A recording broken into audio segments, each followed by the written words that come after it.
చచ్చిపోయాడంటే చచ్చిపోలేదు. అతనికి ఏమైంది? LB fracture అంటే నడుము దగ్గర ఫ్రాక్చర్ అయింది, కాలు ఫ్రాక్చర్, రిబ్ ఫ్రాక్చర్, తర్వాత చేతులు ఫ్రాక్చర్. ఒక్క తల మాత్రమే అతనికి మంచిగా అయింది, అన్ని ఫ్రాక్చర్స్ అయిపోయింది.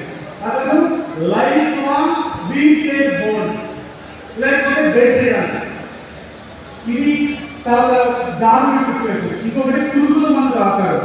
పురుగుల మందు తాగిన తర్వాత పొలిమెట్రిక్ క్రైసిస్ అనేది వస్తుంది అనమాట. అంటే ఏంటంటే ముక్కులో నుంచి నీళ్లు రావడం, ఊపిరితిత్తుల్లో వాటర్ చేరడం, తర్వాత అతనికి గుండె ఫాస్ట్గా కొట్టుకోవడం. ఇతను వెంటిలేటర్ మీద వెళ్ళాలంటే సేమ్. కాబట్టి సూసైడ్ అటెంప్ట్ కానీ సూసైడ్ కానీ అనేది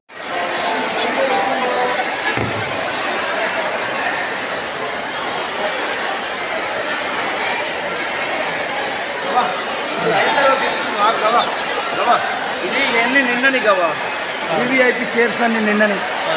అది రాజేష్ రాజేష్ ఇంకా జనం వస్తుంది.